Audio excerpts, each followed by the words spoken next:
Well, today is the day that many people have been waiting for. It is the official release of the Blade Runner tabletop RPG, and your boy Servant is in the house to cover it in a real deep way. If this is your first time coming to the channel, you might not know what I'm talking about. You don't even know who I am, then I want to welcome you.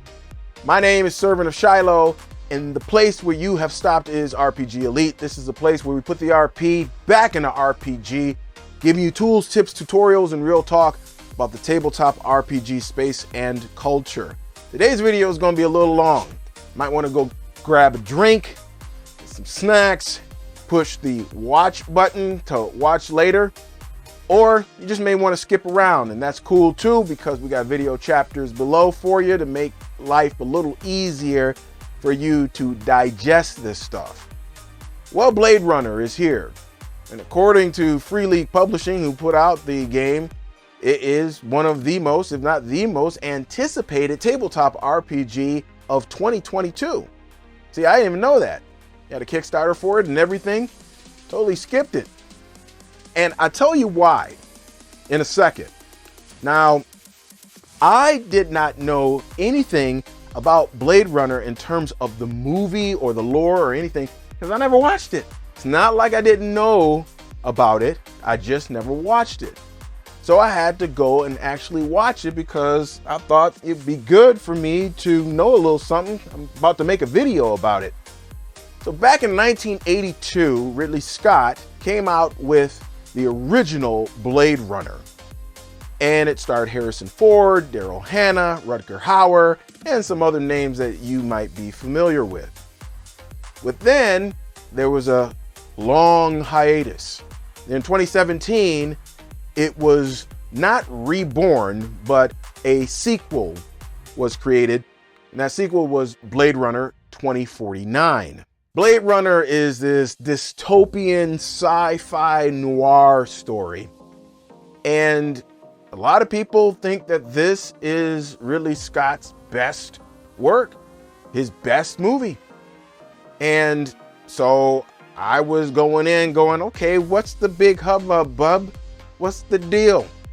So I watched the whole first movie, and I can take it or leave it, to be quite honest. It wasn't my bag, man. And the one thing that was good about it, though, that I was really impressed with, it's like the special effects held up even to today's standards. I was quite impressed with that little detail. I was looking at it going, man, I like this, but as far as the script and the acting and yeah, not so much. Wasn't digging it. But I got through the first one. It took me a couple of days to get through the first one, but I got through the first one. Went to go to the second one. I couldn't do it, man. I couldn't do it no more. I got like a half hour into it. I was like, man, I'm done. I can't do this. I say all of that to say this. If you are a fan and you didn't get in on the Kickstarter, then know this.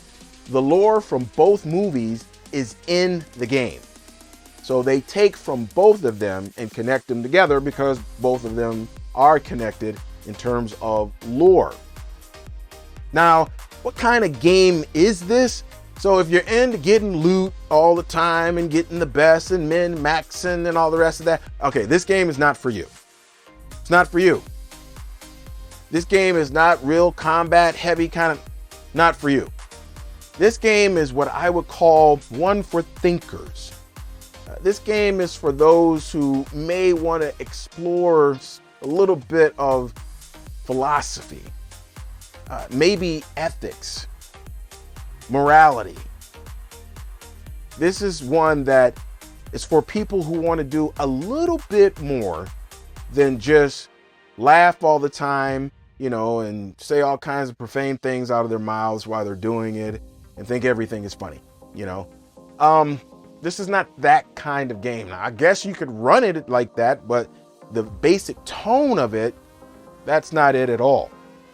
Now, as I said, this one is a long video. If you haven't gotten the game, you will know whether or not this is going to be the game for you. I get into creating a character, and then I get into the basic mechanics at the very end. So let me go ahead and reiterate that This is not a real deep dive and a deep review about the game. This is some character creation. This is going over the basic mechanics to get you started so you can make a decision on whether or not you want to move forward and just go and get the game. Like I said, you're going to be here for a while, skip around a little bit, see what you like, what you don't like about the game, and then meet me on the other side where I've got the question of the vid for you. So let's get into it, folks. The official Blade Runner tabletop RPG from Free League Publishing.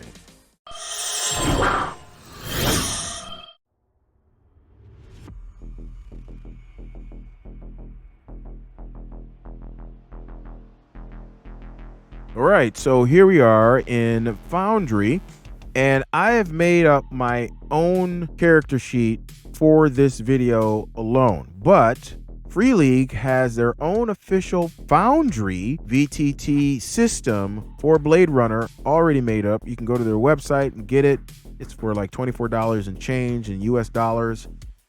Again, I threw this one together just for the purposes of this video. Probably going to use this as well because today what we're going to do is I'm going to create a character I'm going to use in a mini adventure of Blade Runner that we're going to run here on RPG Elite probably around March or April timeframe, God willing. Now, this will actually be my character. So Darius here, not Darius, it's Darius. He's going to be my character in that because once in a blue moon, I get to play an actual character. And this is one time because one of my fellas who play in my One Ring campaign, they actually got in on the Kickstarter, and so they wanted to run it. He said, yeah, I'll run it for you. I was like, fine, let's get you set up and let's run it in Foundry. So you're going to find out everything about the character as we go through character creation today. So what we have is a checklist, and we're going to go straight through this checklist. And there's 15 things that we're going to need to do in order to create Darius. Now, that might seem like a lot, but there's other RPGs. It might have even a little bit more when it comes to character creation. This is very simple to go through. So let's go ahead and let's do it. And let's start with number one, which we choose or roll if you are a human or replicant. So there you have it, folks. Just two. You don't have 5, 6, 9 different races that you can be. Only two. Human, replicant. The replicant is a synthetic humanoid. So you're going to be one or the other. Now, Darius here is going to be the 100% grade A, no additives and no preservatives human being. So I'm going to just click box here and put him as a human being. Now, there is a cool mechanic that they have in Blade Runner that's called the secret replicant, and it's optional if you want to use it.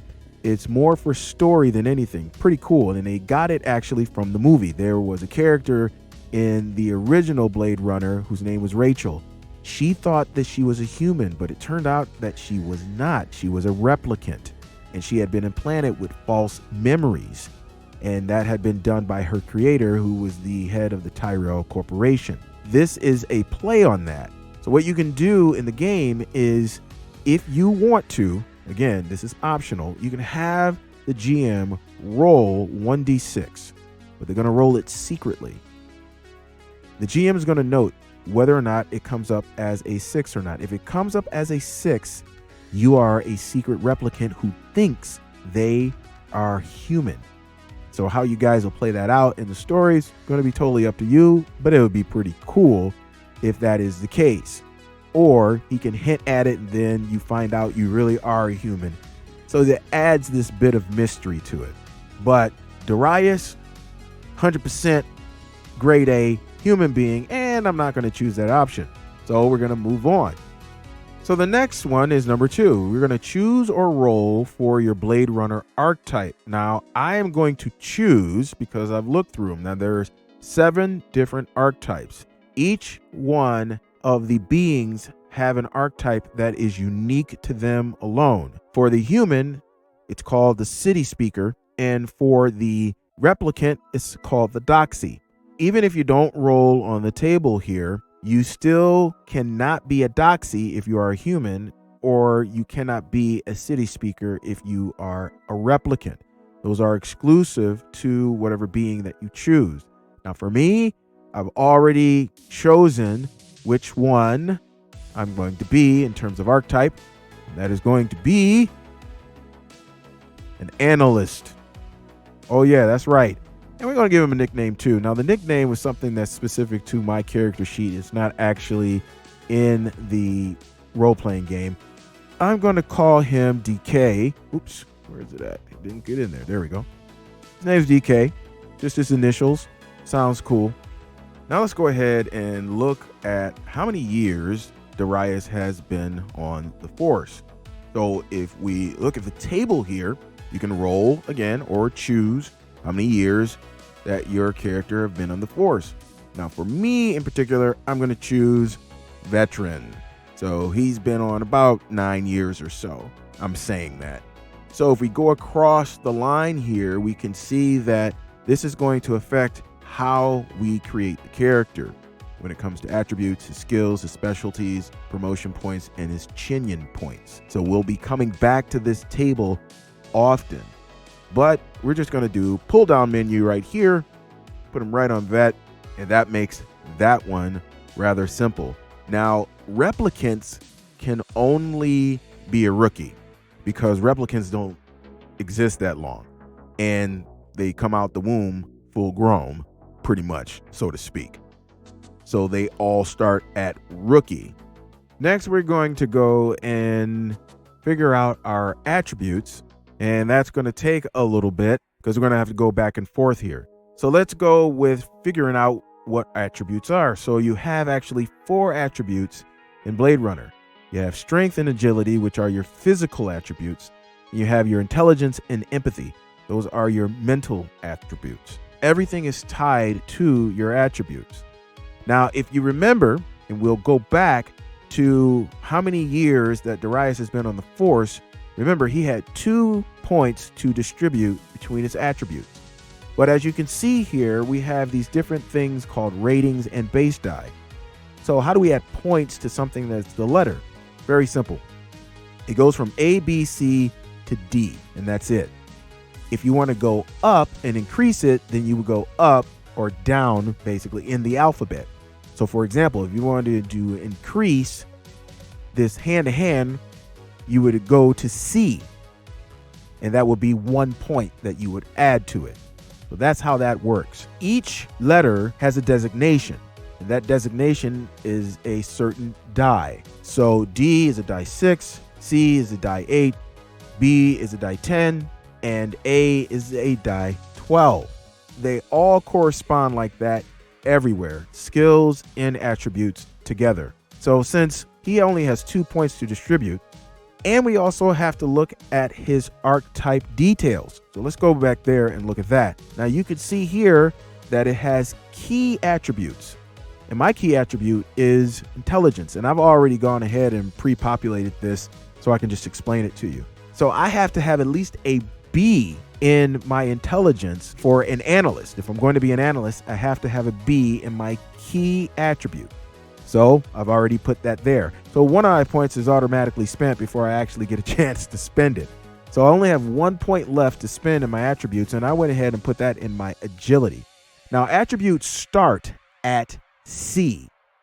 So if you put no points into any attributes, then it will be C, as it is for empathy and strength for Darius. If you're a replicant, you got a little bit of a bonus, but you got a little bit of a penalty at the same time. Replicant characters can get 1 additional attribute increase that must be spent on strength or agility because they are stronger, and you can see that even in the movies.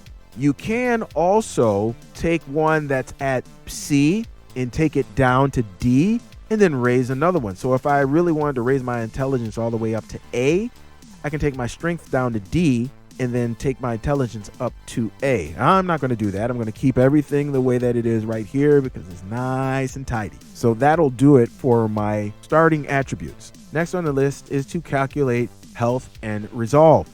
So I'm just going to pull down his character sheet a little bit because I've already done this. Okay. I've done a couple things ahead of time just to keep things quick here. So here's his health and here's his resolve.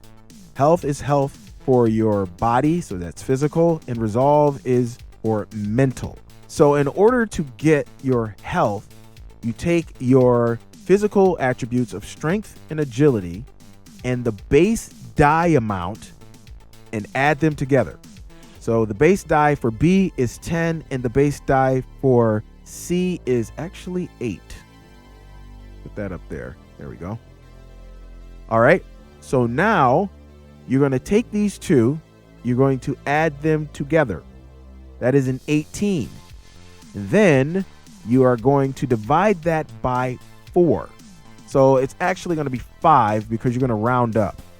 It actually has 5 points in their health.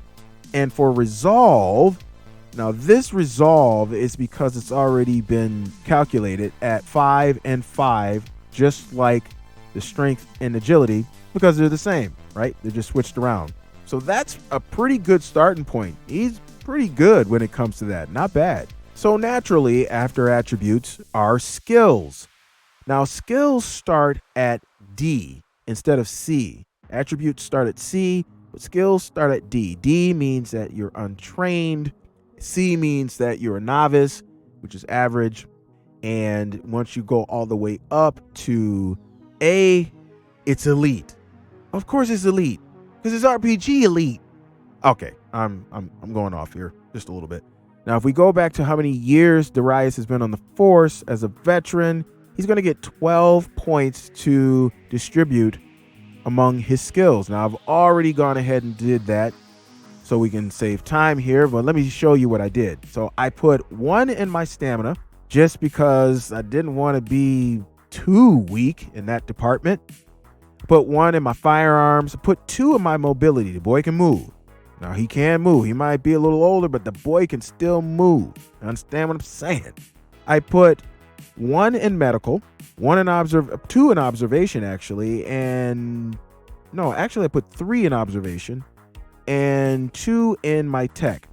Now, the reason I did this is because if we go back to my archetype details, it says that my key skills were medical aid, observation, and tech, which means that they have to start at a minimum of C if I want to be an analyst. And this is the same for each archetype. They'll have their particular skills that you have to have a minimum in and all the rest of that.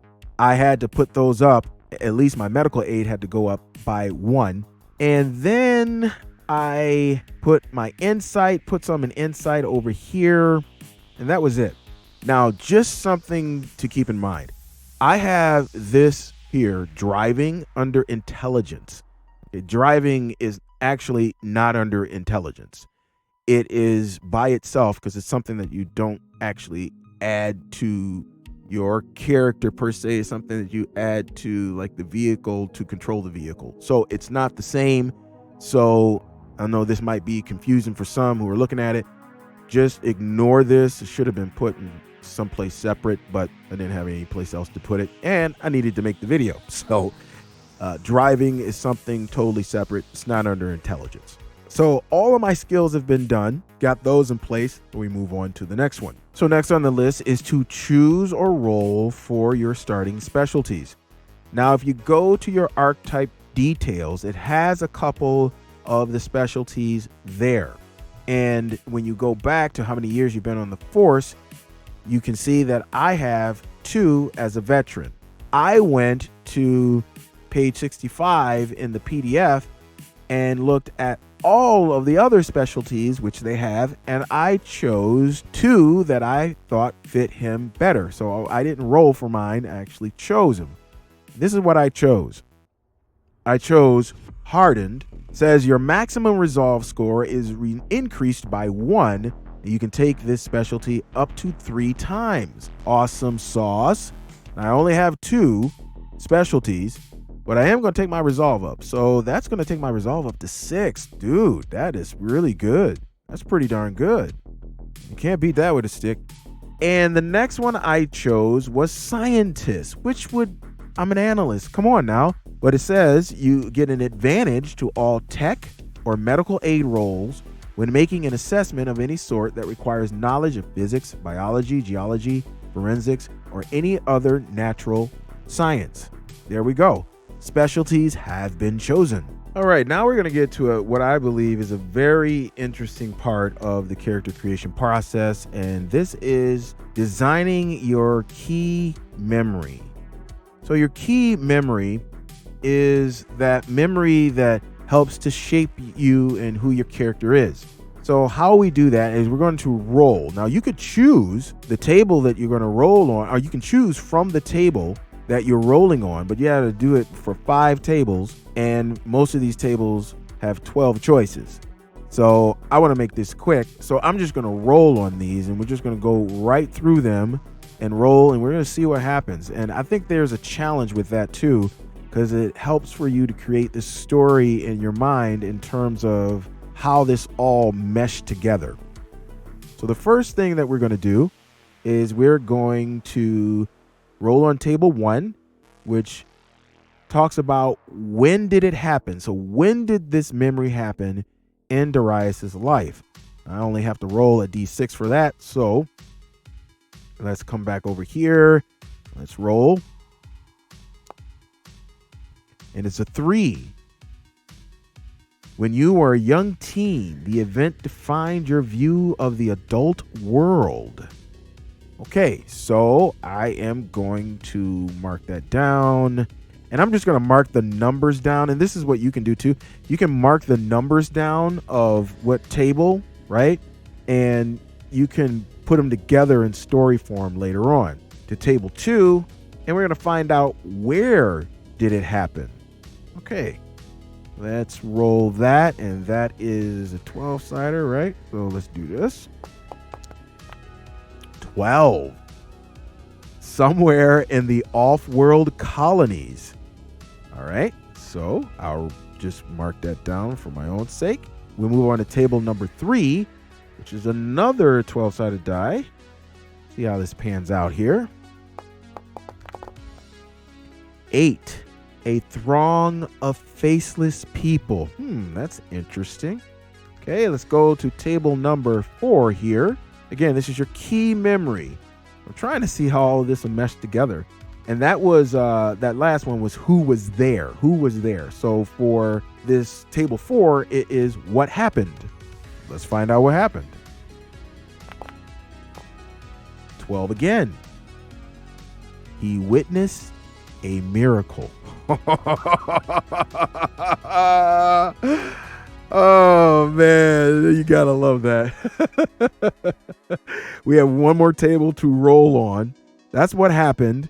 And how did it make Darius feel? That is the last table to complete our design of this key memory. So let's see.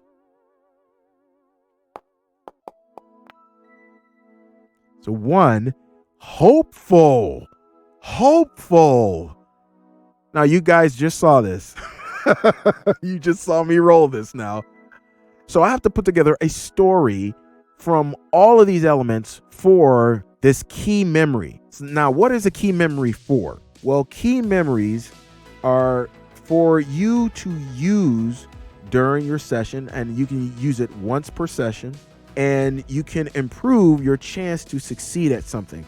It's a memory that you draw on for inspiration or something that'll, help you to persevere through something. You can use it and it will give you an advantage. Now, I'll talk to you about that at the very end when we talk about the basic mechanics, but I really like how this one right here panned out. So I'm gonna stop the video right here, and I'm gonna take it and put this all together in a short little paragraph so it all fits together nicely as a background story for Darius.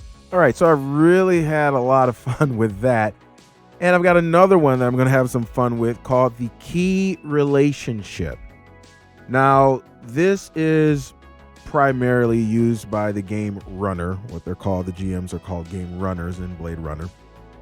And they create events for the character in the game, but they're also used for other things as well.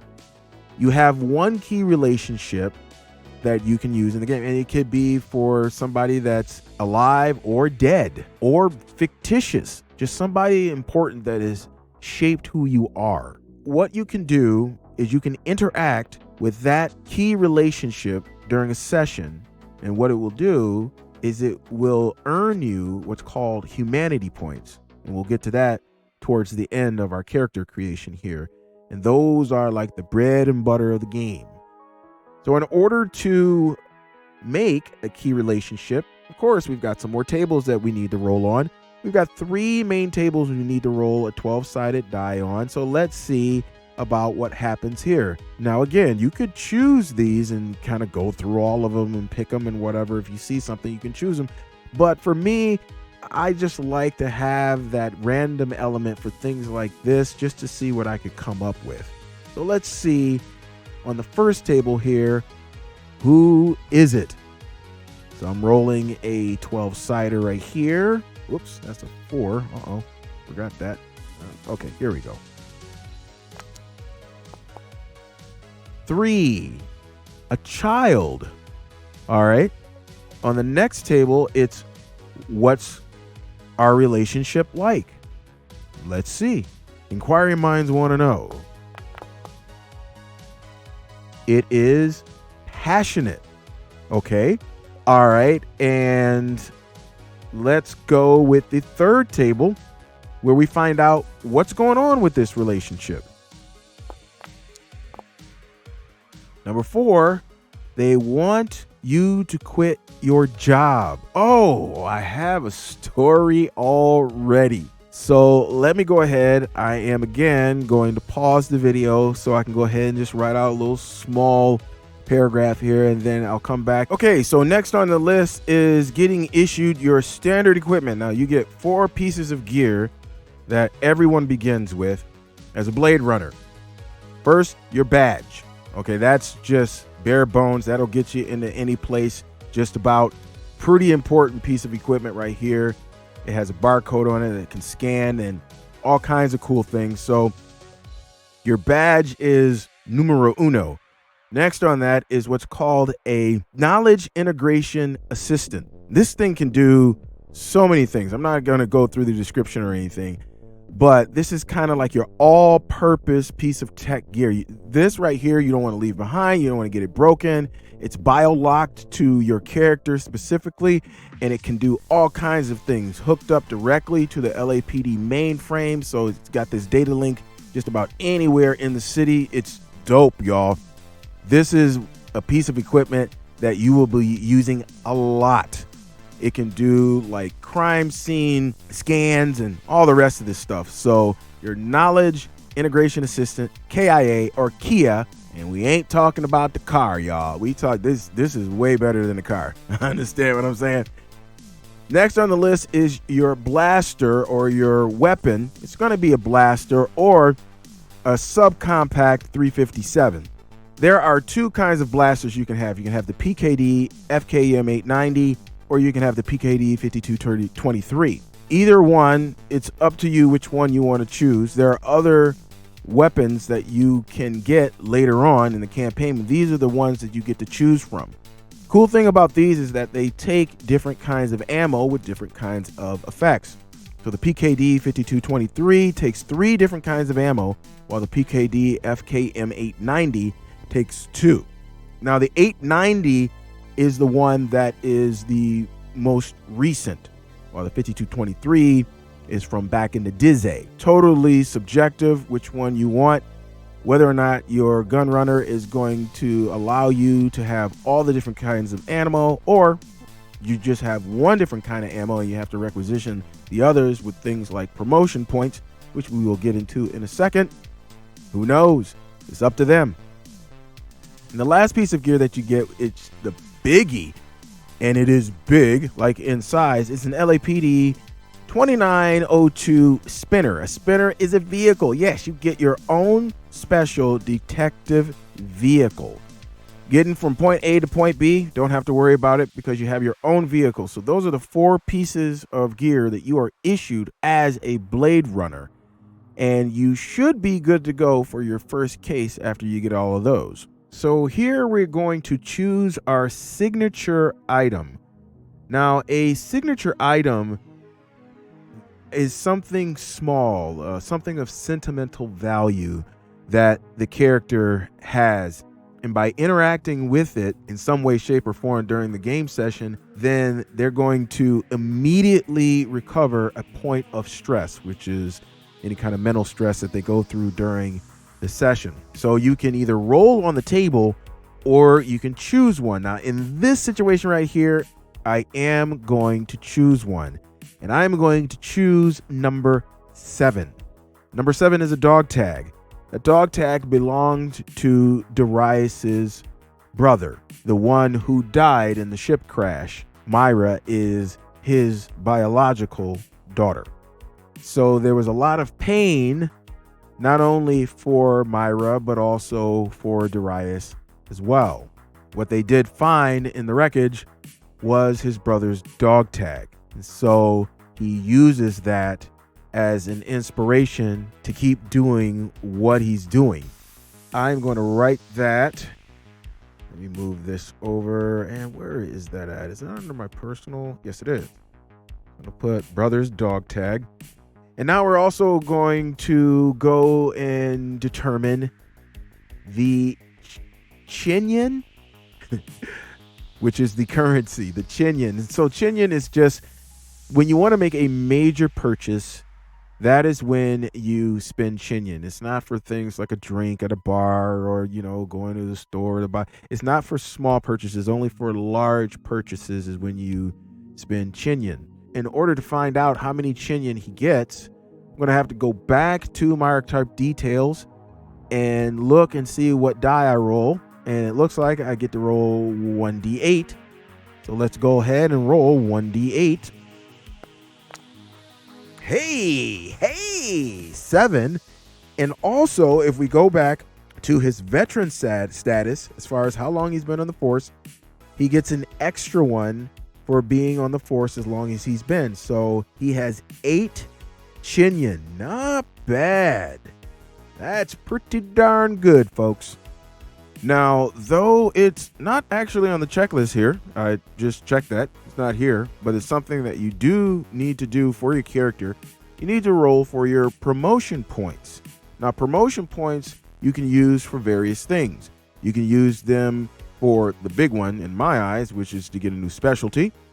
You can spend them and get new gear, but that's a special way that you have to do that. You have to roll for connection and all the rest of that stuff.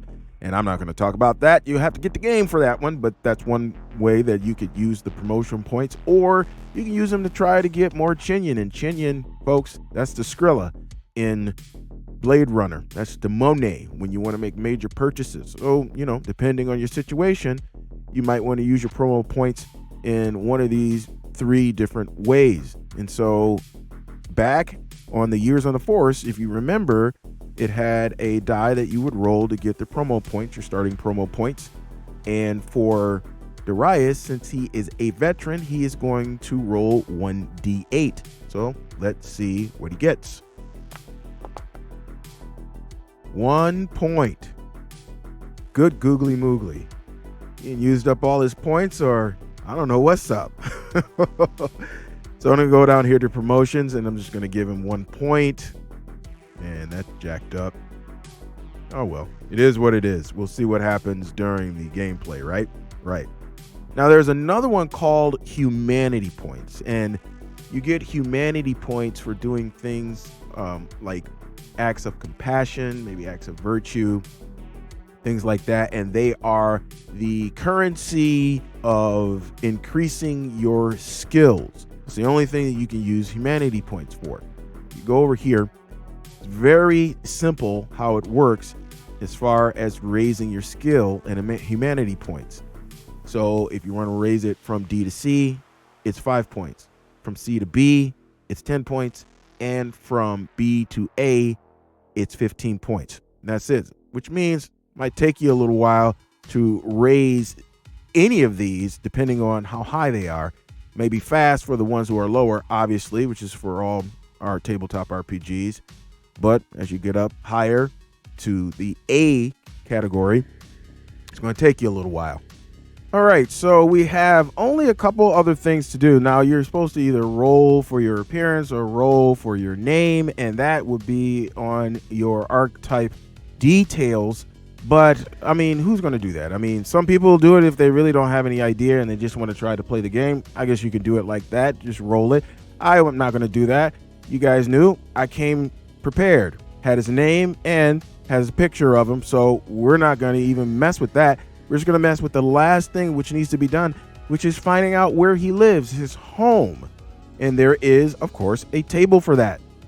You can roll on the table or you can choose. Now, in this instance, I am going to choose because of his key relationship with his niece, Myra, daughter, niece kind of thing going on there. So I am choosing number 5 on this table, which is a condo filled with old mementos and a balcony overlooking the neon lit streets of Little Tokyo.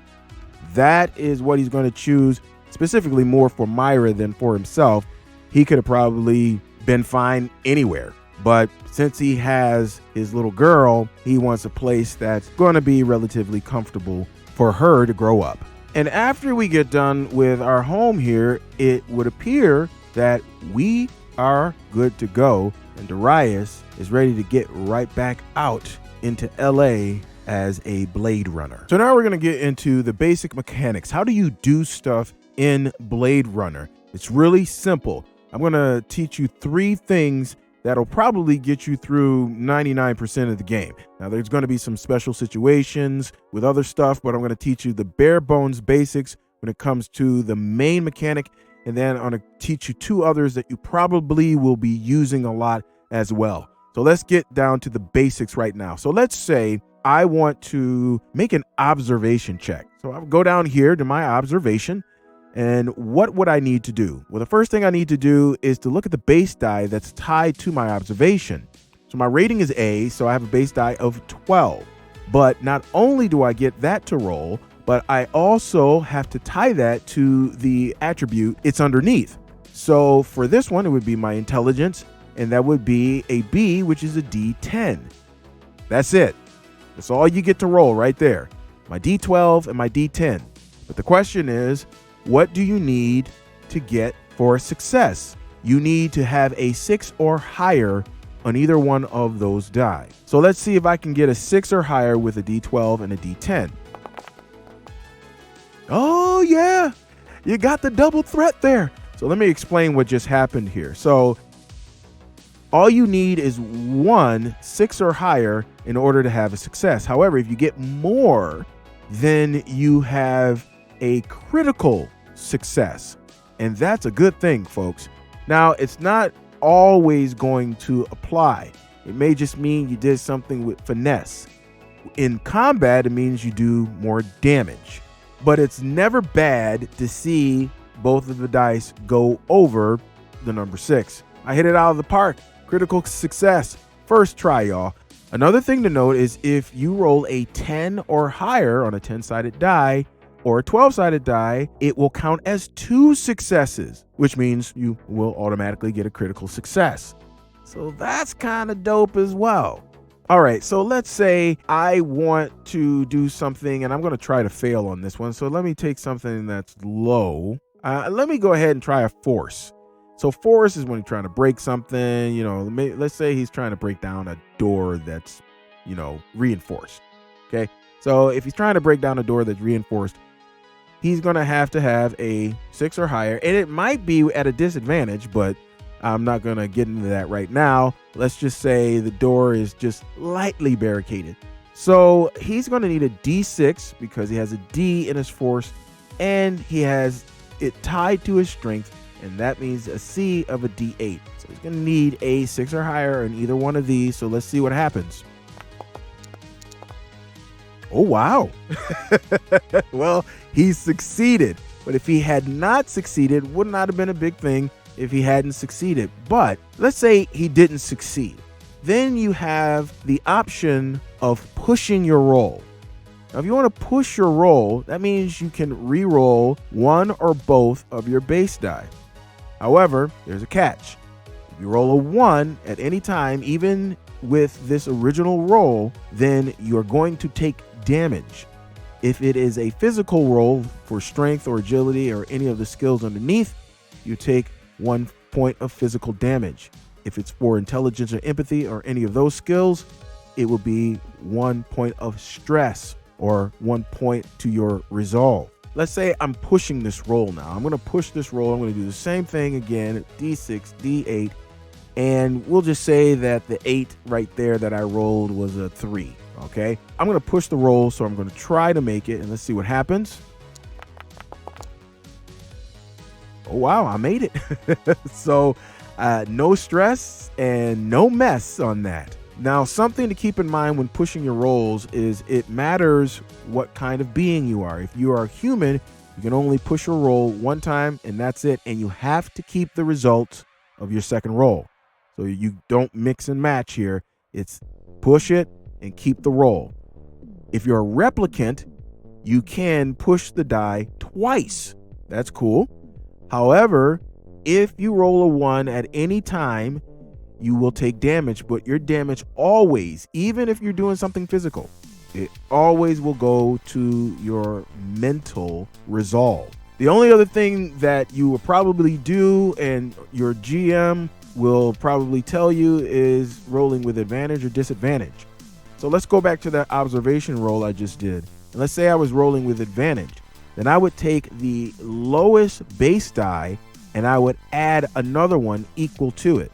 So with my observation, I got a D12 and a D10, and I would roll an extra D10 if I was rolling with advantage. Let's go ahead and roll the first two. Ooh, baby. I just rolled a critical success. Now I wouldn't need to roll again, but I'm going to with the 10-sided just to see what's up. All right, so even though I only rolled a success on one die, I actually rolled 2 successes on that one die. However, let's say I was rolling with disadvantage. And let's go back to that force roll that I made earlier. Say I'm rolling with disadvantage. If I'm rolling with a disadvantage, you take your lowest base die and you subtract it. You don't add another one. So my lowest base die on a force would be this D6. So all I'm doing is rolling a D8 and I'm hoping I get a 6 or higher. Let's see what happens.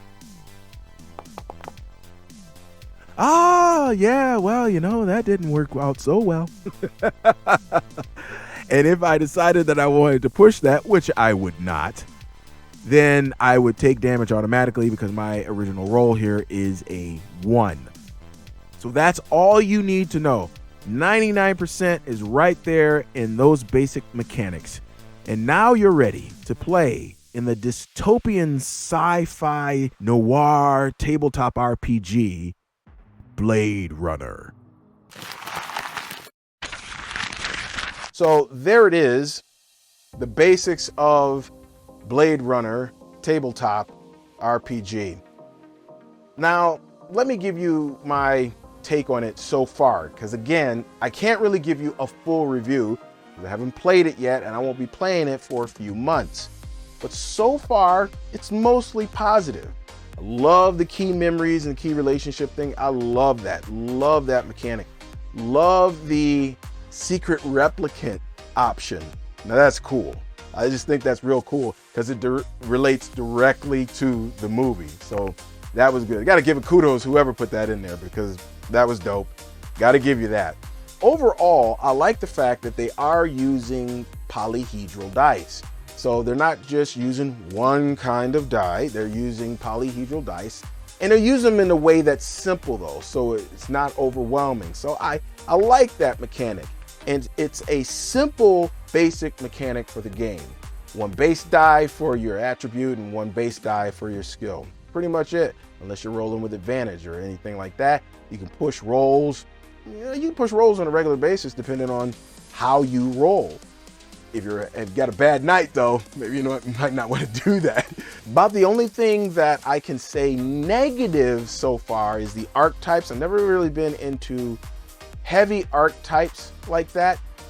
If you're going to do archetypes, I like a little bit more flexibility. And also the descriptions of some of these is kind of like, these are more like anti-heroes. Like nobody really is a hero in this thing. Like I said, this is going to muddy the waters a little bit in terms of the kind of character that you want to play, even though you could play that guy. You could be the odd man out in a very dark world. You can play that if that's what you want to play. Then if you want to create a new character that's just fresh and just exactly what you want, you can do that as well. So then there's that. So the question of the vid is a simple one. What do you think? What do you think so far? What do you think in what you've heard about the game, if you had, or if you've played the game, what do you think about the game? What do you like and dislike about it? And what did you like and dislike even in this video in terms of the character creation and the basic mechanics? Go ahead, I want to know. Comments down below, folks. Well, that's it. Woo! That was a long one, wasn't it? That is a long one. Hey, if you liked the video anyway and you lasted through all of that, go ahead and crush the like button by giving the brother just a little bit of YouTube algorithm love. Oh yeah.